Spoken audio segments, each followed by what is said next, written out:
Estamos a 5 minutos de las 9 de la mañana, iniciamos la primera entrevista de esta jornada. Le damos la bienvenida al ministro de Ambiente, Robert Bouvier. Hay varios temas para abordar: los controles ambientales a la nueva planta de UPM, el avance del proyecto Neptuno en Arasatí y otros temas como sequía, agua, etcétera, estaremos abordando en esta entrevista. Bienvenido, ministro. ¿Cómo anda? Buenos días. Un gusto recibirlo. Bueno, yo mencionaba varias cosas que todas tienen un mismo hilo conductor, si se quiere decir, que es el agua, ¿no? Y usted lo mencionaba en un foro internacional recientemente, bueno, que quizá esta sequía que todavía sigue, porque OCE alertó sobre la situación todavía de déficit hídrico, le sacó un velo a Uruguay con el tema del agua, de que no es un recurso infinito. ¿Qué estrategia se viene pensando, manejando desde el Ministerio de Ambiente? Bueno, indudablemente ese tema comprende mucho a OCE, ¿no? Trabajamos en conjunto. Lo que tenemos que decir primero es que estamos ante un déficit hídrico que se arrastra de hace 2 años. ¿Tá? Es una situación que se viene llevando paulatinamente y que, bueno, hizo su explosión, digamos, ahora a fin de año, en el verano, ¿no? Cuando ya de parte de OCE, sobre todo, externaliza ese problema, ¿no? Entonces ahí es donde me parece que todos tomamos conciencia de que lo que decía yo el otro día, que el agua no es infinita. Porque hasta ahora me parece que no teníamos esa conciencia. El Uruguay es un país que tiene muchos ríos, arroyos y demás, y bueno, y esa conciencia de que el agua se puede terminar y que podemos tener problemas hídricos, me parece que no estaba instalada, y ahora me parece que sí que está instalada. Y bueno, y eso indudablemente, como yo decía el otro día, es una de las pocas cosas buenas que me parece que dejó la sequía, ¿no? Y en ese sentido, ¿se está pensando en acciones o en una visión macro para, bueno, un plan a futuro? Lo digo también porque, bueno, probablemente la situación de sequía va a cambiar, va a mejorar sobre fin de año, pero también nos pone en alerta a la calidad de las fuentes de agua, a fuentes alternativas si vuelve a pasar esto, etcétera, ¿no? Ahí tenemos que ver la planificación que tenemos a corto, mediano y largo plazo, ¿no? A corto plazo me parece que es el manejo que está haciendo OCE totalmente eficiente de este déficit hídrico. Porque, ¿qué pasa? Pongámonos que hace meses que estamos con esta interrogante de que tenemos agua para 30 días y bueno, llueve un poquito y tenemos agua para otros 30 días más, pero en todo este déficit no ha habido un solo día de corte. ¿Tá? Y esto me parece que es un hecho a destacar de la labor que está cumpliendo OCE en el manejo de todo este problema, ¿no? Que si bien es muy grave, ha sabido controlarlo. Me parece que eso es una parte muy importante que da cierta tranquilidad. Por más que no nos deja tranquilos, pero nos da cierta esperanza de que, bueno, quizás esos cortes que por ahora se están diciendo que probablemente puedan ser no se produzcan. Después tenemos a corto plazo que es Arasatí.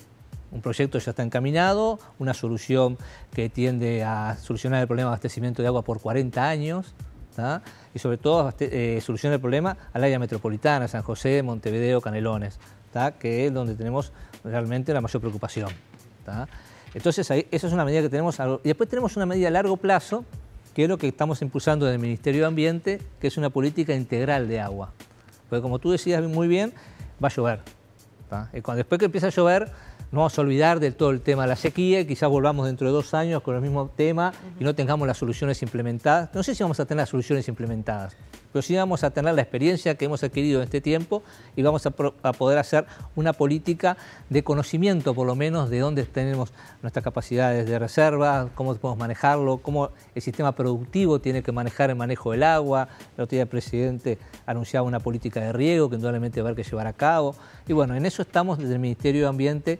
En la creación, lo hablamos con el presidente el otro día, nos vamos a reunir con el subsecretario de Ganadería, Bufa, que también está en la misma sintonía, para empezar a instrumentar una política integral de agua que desde el Ministerio de Ambiente se dé a conocer y se controle, pero no en la implementación. La implementación tenemos que dejarla a quienes están en la expertise del tema, como ganadería, en temas productivos, algún otro tema, pero bueno, sí del Ministerio de Ambiente tomar las precauciones necesarias y empezar a trabajar.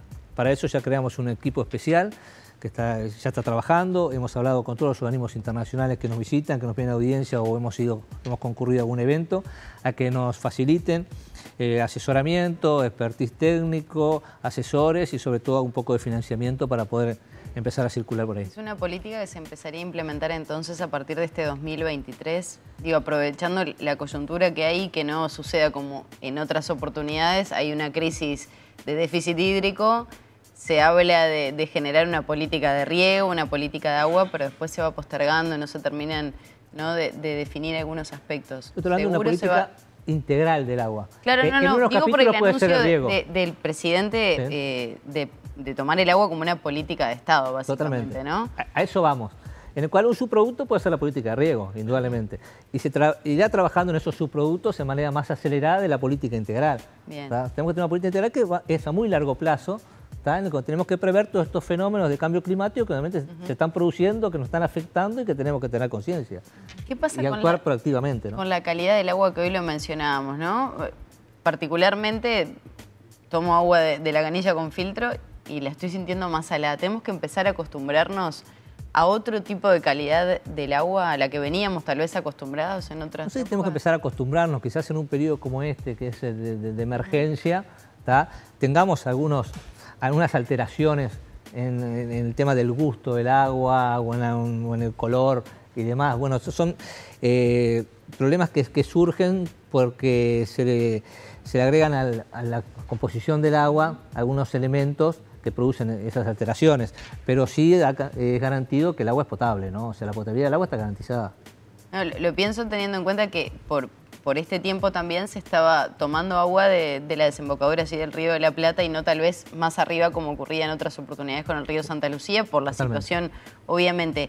Arasatí, en ese sentido, el proyecto Neptuno, ¿no podría generar un panorama como el que estamos viviendo ahora, de mayor salinidad? No, en absoluto, porque está previsto justamente, que tenga todo el proyecto, prevé los días de salinidad, de alta salinidad, que en el extremo total fueron 70 días, y se está pronosticando un polder de 87 días, o sea, para prever toda la salinidad de todo un año, ¿no? O sea, y a su vez estamos hablando que si se usara solamente el tema Arasatí, pues se va a usar las corrientes también, o sea, ese manejo ese problema no va a estar indudablemente porque son unos principales temas que están previstos en la implementación del proyecto. Y está previsto el tema de las cianobacterias. Pues el otro día veía un informe de Facultad de Ciencias que mencionaba el aumento de la presencia de cianobacterias en toda la costa del Río de la Plata, especialmente en esa zona, que está vinculado al aumento de la temperatura del agua, pero también a un fenómeno que antes se lo vinculaba solamente con el periodo estival y ahora está presente durante todo el año. O sea que en esa zona va a haber, ya lo relevan los científicos, más cianobacterias. ¿Está previsto en el proceso de potabilización que pretende hacer? Hay todos estudios técnicos que indican que esa es una zona adecuada, con nivel de salinidad. Sabemos las cianobacterias hay en muchos lados, en casi todos los lados donde se buscó la localización de este proyecto, hay cianobacterias. De todos esos, lo que se eligió fue porque indudablemente era el punto óptimo que se tenía, ¿no? O sea, donde hay menos cianobacterias, ¿qué dicen esos estudios? Donde la combinación de salinidad y cianobacterias y otros elementos conjugan en la mejor solución. Los reparos que se han puesto por parte de diferentes actores, la Intendencia, por ejemplo, de Montevideo se ha pronunciado, lo ha hecho el director por la oposición, por el Frente Amplio, también el directorio de OCE, los propios trabajadores, la negativa, o por lo menos se han demostrado contrarios a este proyecto. Claro. Ahí tenemos que separar lo ambiental. O sea, las negativas que yo por lo menos se ven no son de punto de vista casi ambiental, son de punto de vista casi financiero. Tal vez por parte más que nada del director en el directorio de OCE, ¿no? Por la oposición. Sí, bueno, el director ha sido muy catastrófico en todas sus apreciaciones, ¿no? Y realmente nosotros no lo vemos de esa manera. Pero bueno, yo lo que veo son, sí, manejos políticos del tema, que son válidos totalmente, que van más que nada a ese aspectos económicos en cuanto a financiación, a manejo, a cumplimiento de la ley en cuanto a que OCE es quien debe manejar la planta y demás. Bueno, soluciones que se han ido sorteando, me parece de forma muy mesurada, tranquila, con todo el proceso que ha tenido de interacción entre los ministerios y demás, y me parece que estamos llegando a una solución óptima. A nivel medioambiental, entonces, ¿no hay reparos respecto a Arasatí?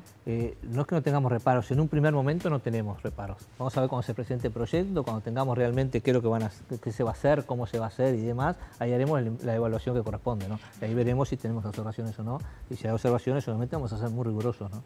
Recientemente comenzó a funcionar la segunda planta de UPM. ¿Qué controles se hacen allí en el manejo del agua? Se hacen muchísimos controles, pero pienso que lo más importante que tenemos que destacar es que el Ministerio de Ambiente instrumentó una línea base. Una línea base que es Son indicadores que se obtuvieron a través de estudios durante 2 años. 2 años se estuvieron haciendo estudios para tener una línea de base de cómo estaba la situación antes que empezara a operar UPM. Eso me parece que, y lo dimos a conocer antes de la firma de permiso de operación, ¿tá? Para que fuera totalmente transparente, cristalino, y que la opinión pública tuviera, y lo colgamos en el observatorio ambiental, está en la página web del Ministerio. Está toda esa línea de base, que es un trabajo muy riguroso, muy profesional, que ya les vuelvo a decir, tiene acumulado de 2 años, que nos da la base con la cual nosotros vamos a controlar la operación de UPM. Después de ahí veremos las alteraciones que tienen con esas líneas de base y demás, y bueno, y ahí se van a hacer los controles, bueno, se verá todo el comportamiento que tiene la planta y bueno, si tiene desviaciones o no, bueno, cómo actuamos con respecto a eso, ¿no? Pero ahora un surge montón de controles. Con el tema de la sequía y esta preponderancia que ha tenido el agua, ¿no? Recientemente, el concepto de la huella hídrica, que yo la verdad que no lo había escuchado hace mucho tiempo, o sea, recientemente lo vengo escuchando. ¿Se mide eso, por ejemplo, en el uso que hace UPM, es decir, la cantidad de agua que se utiliza para los procesos? Porque es agua que es procesada, aunque después haya procesos para que no haga mal ambientalmente, igual no es lo mismo que la nada, ¿no? A tal punto se controla todo eso, obviamente es parte sustancial, ¿tá? Porque tenemos el Río Negro ahí, y a su vez para operar UPM necesita un caudal de agua que ya está establecido, ¿tá? En el cual hay un convenio con UTE, que maneja la represa y demás, de que hay que garantizar un caudal de agua importante, que está establecido, que eso da las garantías de que la planta va a tener una buena operación, pero a su vez va a tener un manejo también de todo lo que es el sistema hídrico, ¿no? O sea que en la huella hídrica, UPM es eficiente o está calificado, no sé, ¿cómo se mide eso? En la aprobación del proyecto, obviamente, está toda la garantía para el gobierno, para la población y demás, de que se están cumpliendo todos los estándares internacionales que corresponden, y con un nivel de rigurosidad que le puedo asegurar que la planta lo sufre, ¿no? Por las conversaciones que tuvimos previas a todo el manejo que fueron meses y meses, con reuniones diarias y demás. La verdad que uno miraba a nuestros técnicos y los técnicos de la empresa en esas confrontaciones técnicas muy importantes y a veces muy subidas de tono, la camiseta puesta que tenía nuestra gente, nuestros técnicos, en ese análisis muy riguroso que hicieron de todo el proceso, ¿no? Ministro, ¿qué opinión tiene justamente de la Secretaría de Estado respecto a la ampliación, esta obra de ampliación del puerto de Montevideo propuesta por TCP, por Catunací? La Intendencia prevé no autorizar esa obra, entiende que bueno, puede haber una afectación significativa a nivel patrimonial, que cambie la fisionomía de Montevideo. Recientemente se hizo una audiencia ciudadana con la presencia justamente de representantes de la comuna, la ciudadanía en general, estuvo el Ministerio de Ambiente. ¿Ustedes son optimistas que eso se pueda llevar a cabo o hay reparos todavía o cuestiones a evaluar? Nosotros somos muy optimistas que se va a llevar a cabo. Es más, es una obra de 600 millones de dólares. Claro, es una obra muy importante, una obra sustancial, una obra que indudablemente le va a dar una nueva vida al puerto de Montevideo, al país, ¿no? Pero lo importante de esto es que yo escuché declaraciones ¿sí? En cuanto a salvedades que podría tener la Intendencia de Montevideo. Es más, con una nota firmada por la Secretaria General me las hicieron llegar la semana pasada, me hicieron llegar el jueves o viernes, me parece que fue que llegó la nota, yo tuve conocimiento de la misma el viernes, en el cual indudablemente entienden que no tienen conocimiento de determinados temas, no tanto que se oponen a determinados temas, sino que les faltaría a ellos conocimiento de determinados estudios y demás, ¿tá? Que quizá no estaban en un informe resumido que se les pasa, lo que corresponde pasar un informe resumido. Nosotros tenemos todos los demás informes, de hecho hay una observación que hacen al patrimonio, y nosotros ya teníamos una nota de la Comisión de Patrimonio en la cual nos ponía objeciones a la visual y demás. Pero ellos decían que cambiaba, o por lo menos afectaba parte del patrimonio, teniendo en cuenta que la Rambla es considerado patrimonio histórico. Esa es la opinión de la Intendencia. La opinión de la Comisión de Patrimonio dice que no. O sea, lo expresaron ayer públicamente y nosotros tenemos una nota con la cual fundamentamos nuestra posición.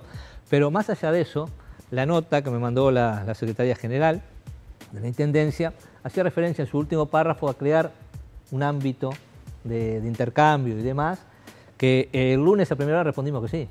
El lunes yo mismo le mandé una nota a la Intendente de Montevideo, diciéndole que sí, que estamos de acuerdo en crear un ámbito de intercambio de opiniones y demás, darles a conocer todos los informes que tengan necesidad de ver, que indudablemente es cierto, quizá no estaban en el informe resumido, pero sí que están a disposición de la Intendencia en ese intercambio. Ya el lunes designé a quién va a ser nuestro representante en ese grupo de trabajo y demás. Estoy a la espera de la comunicación de la Intendencia de Montevideo de quiénes van a ser nuestra contraparte para poder evaluar eso. Ahora, hay una realidad que se extendería hacia el lado de la escollera Sarandí, quedaría con una distancia de unos 25 metros, el nuevo muelle oeste, como se le llama, y de alguna manera taparía el paisaje de lo que hoy mucha gente va a disfrutar allí a la Rambla de Montevideo. Lo cual también, en diálogo con algunos representantes de ambiente, decían, bueno, depende de dónde se pare uno, la perspectiva que tenga. Claro, cambia un poco el paisaje real. Habría que leer el dictamen de la Comisión de Patrimonio, ¿no? Que son más, tienen más expertise en esto. Yo lo que le puedo decir es que, por lo que yo veo, también me hablan de que son contenedores. Entonces tampoco es fijo el obstáculo. O sea, a veces hay contenedores, a veces no hay y demás. Pero a su vez también se prevé un mirador 360. Sí, arriba de las oficinas, nos explicaba uno también de los directores. Que hoy por hoy, que usted mira ahí, no tiene esa visual que va a tener después. Eso va a ser accesible a la población. Totalmente, claro. Totalmente, o sea, hay efectos de mitigación. Nosotros no decimos que no hay impacto, hay impacto.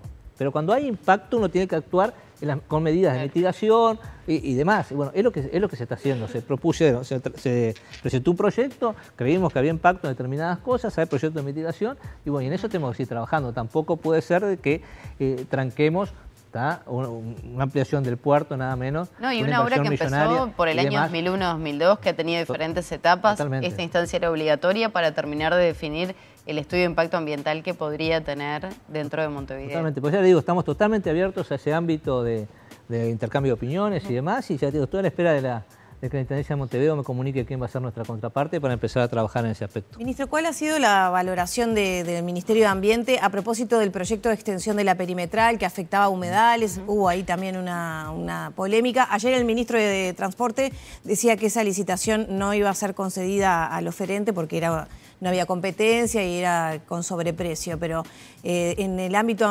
de ambiente, ¿hay alguna objeción a esa obra? Separemos en dos partes, ¿no? Una es la licitación, que es parte del Ministerio de Transporte, que si no se lleva a cabo, verá el Ministerio de Transporte, y la otra la parte ambiental. Nosotros catalogamos ese proyecto como B. ¿Qué quiere decir? Como B quiere decir, tenemos A, B y C. Es un proyecto intermedio, digamos, que nosotros vemos que no hay una afectación importante a la biodiversidad de los predios, ¿no?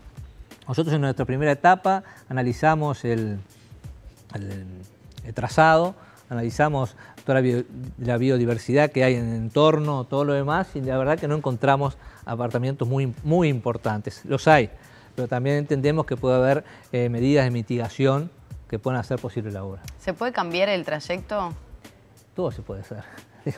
No, hoy está previsto el argumento de conexión me parece sumamente válido porque es real que cuando se pensó la perimetral no se tuvo en cuenta que hay que volver hacia Montevideo para después tomar ruta 1. Por ejemplo, la 5 sí, uno ya sale directo hacia el norte del país. Ahora, ¿cuáles son esas alternativas que se manejan? Lo que estamos viendo, también tenemos que ser conscientes que hoy por hoy se está usando. Hoy por hoy se cruza la ruta 5 a la 1, por ese camino. Por un camino sin seguridad, por un camino sin banquinas, por un camino oscuro, que se está afectando indudablemente la biodiversidad, indudablemente porque hay muertes de animales, hay mucha cosa, y que quizás haciendo nuestra obra y haciendo las previsiones que corresponden, mejoremos todo eso. Porque hoy hay medidas de mitigación muy importantes para proteger la fauna y demás, o sea, me parece que no tenemos que estar tan cerrados, sino mirar un poquito más el proyecto y ver cómo se va analizando, evaluarlo más. Todavía no teníamos el proyecto concreto, teníamos el proyecto que hace el Ministerio de Transporte con respecto, pero no tenemos para llamar a licitación, pero no tenemos el proyecto concreto que es lo que vamos a evaluar después. Bueno, por ahora se va a volver a abrir la licitación, según decía Falero. Se viene la Expo Uruguay Sostenible, va a ser ahora entre el 8 y el 11 de junio. ¿Cuál es el objetivo? ¿Cómo se va a trabajar esta segunda edición? Bueno, la segunda edición, convocamos que en la primera pasaron 17.000 personas, fue todo un éxito la primera edición. Queremos que esta también lo sea. La vamos a hacer en Antel Arena, por un tema de clima y demás, y más confort y otra infraestructura al evento. Van a venir muchos expositores internacionales, es un ambiente muy importante para que los nuevos emprendimientos puedan tener contacto con empresarios de distintos sectores, para que haya un networking de negocios. También van a venir personales del exterior a dar conferencias, expertos, y vamos a hacer entrega del Premio Nacional de Ambiente, que esto es algo muy importante. ¿Qué se considera para dar ese premio? Es un premio en el cual se presentan proyectos, ¿tá? Los centros educativos pueden presentar, las empresas privadas y demás, se hace una evaluación dentro del ministerio y se entrega ese premio. Eso para nosotros es muy importante, va en su tercera edición y bueno, esta va a ser la tercera edición del premio para la cual convocamos, paso el aviso, extendimos el plazo, era hasta fines de abril, lo vamos a hacer hasta mitad de mayo, cierto, de recepcionar los proyectos. Muy Ya para cerrar, Arbeleche está en Washington y ha cerrado algunos acuerdos que están vinculados a la economía y a mitigar el cambio climático, ¿no? Tiene un buen trabajo el Ministerio de Ambiente en ese sentido. ¿Ya le llegó alguna línea de trabajo? Sin lugar a dudas estamos viendo la transformación de la economía, ¿no? Hoy estamos viendo la economía verde, o sea, estamos viendo a los ministros convertirse en defensores del ambiente, o sea, estamos asistiendo a un nuevo cambio que me parece que está muy bueno, en el cual ambiente va siendo un poco transversal en distintas áreas y hoy por hoy la economía naturalmente tiene un involucramiento muy grande con ambiente, nos está posicionando a nivel internacional, me parece que en ese aspecto estamos trabajando muy bien. Ministro, gracias por estos minutos. Gracias a ustedes, que pasen bien. Cerramos por aquí la entrevista con el ministro de Ambiente, Robert Bouvier, 9 de la mañana, 16 minutos.